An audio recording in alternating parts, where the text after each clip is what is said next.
సర్వమంగళ మాంగళ్యే శివే సర్వార్థ సాధకే శరణ్యే త్రయంబకే దేవి నారాయణే నమోస్తుతే. జ్యోతిషాభిమానులకు అందరికీ నమస్కారం. 2026 జూన్ మాసంలో మాస ఫలితాలు. 2026 జూన్ మాసంలో వృశ్చిక రాశి వారి యొక్క మాస ఫలితాలు. ఈ వృశ్చిక రాశి వారికి 5 గ్రహాలు అనుకూలంగా సంచరిస్తూ ఎక్కువ సుఫలితాలని లాభాలని అందిస్తున్నాయి. అలాగే 3 గ్రహాలు ప్రతికూలంగా సంచరిస్తూ కొన్ని ఇబ్బందులు కూడా 40% ఇచ్చే వాతావరణం ఉంది.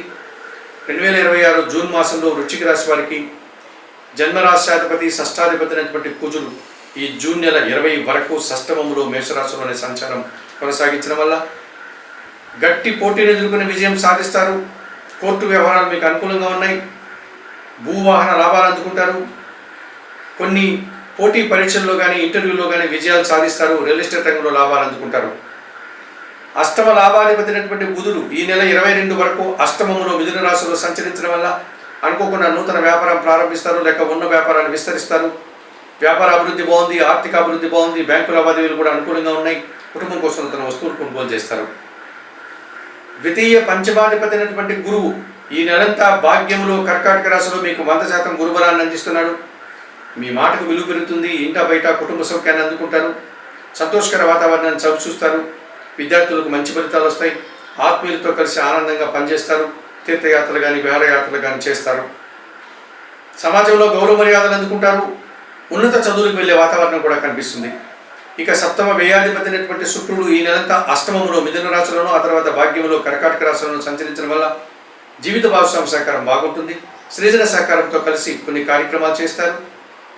విందు వినోదాల్లో పాల్గొంటారు. వివాహ శుభ కార్యక్రమాల్లో పాల్గొని సమాజంలో పేరు ప్రఖ్యాతులు తెచ్చుకుంటారు. దశమంలో సింహరాశిలో కేతు సంచారం ఉంది. వృత్తి ఉద్యోగ వ్యాపారాల్లో నిరాడంబరంగా పనిచేస్తారు. మీ ఫలితానికి నైపుణ్యతకు ప్రతిభకు తగిన గుర్తింపు లభిస్తుంది. అధికారుల అభినందనలు, భగవంతుని ఆశీస్సులు కూడా అందుకుంటారు. 2026 జూన్ మాసానికి కానీ ఈ వృశ్చిక రాశి వారికి కుజుడు, బుధుడు, గురువు, శుక్రుడు, కేతువు అనుకూలంగా సంచరిస్తూ ఎక్కువ శుభలితాలని లాభాలని అందిస్తున్నాయి.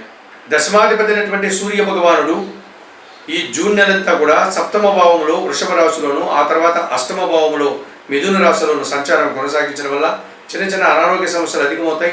తండ్రి ఆరోగ్య విషయంలో జాగ్రత్తలు తీసుకోవాలి. వృత్తి ఉద్యోగ వ్యాపారాల్లో కూడా అధికారుల యొక్క అండదండలను మీరు కోల్పోతారు. అభిప్రాయ భేదాలకు అవకాశం ఉంది. ఈ రకమైన పరిస్థితి వచ్చేటప్పుడు మీరు అధికారులతో కానీ తండ్రితో కానీ మాట్లాడేటప్పుడు ఆలోచించి మాట్లాడండి. అభిప్రాయ భేదాలు రాకుండా జాగ్రత్తలు తీసుకుని మాట్లాడండి. ఇక తృతీయ చతుర్థాధిపతి అయినటువంటి శని భగవానుడు ఈ నెలంతా కూడా పంచమంలో మీనరాశిలోనే సంచరిస్తున్నాడు. మీ ఆలోచనలు కలిసి రాదు.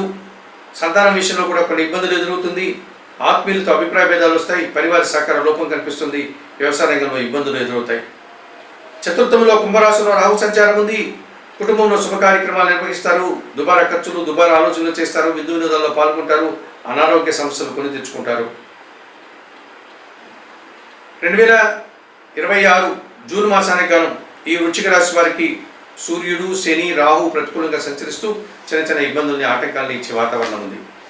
మరి 2026 జూన్ మాసానికి గాను తప్పనిసరిగా వృశ్చిక రాశి వారు చతుర్థ రాహు దోషం నుంచి బయటపడడానికి చాముండేశ్వరి అమ్మవారి దర్శనం, శ్రీ సూక్తం పారాయణం చేయండి. పంచమ శని దోషం నుంచి బయటపడడానికి శనివారం రోజు ఆంజనేయ స్వామికి తమలపాకుల పూజ, లేక సింధూర పూజ, లేక వడమాల పూజ నిర్వర్తించండి. సుందరకాండ పారాయణం చేయండి. అష్టమ రవిదోషం ముందు కనుక ప్రతిరోజు ఉదయాన్నే నిద్రలేసి సూర్య భగవాన్ని దర్శించి నమస్కరించండి. సూర్యాష్టకం చదువుకోండి. 2026 జూన్ మాసానికి గాను వృశ్చిక రాశి వారు తప్పనిసరిగా గోధుమలను, మినుములను దానం చేయడం వల్ల మరింతగా మంచి ఫలితాలను పొందగలుగుతారు.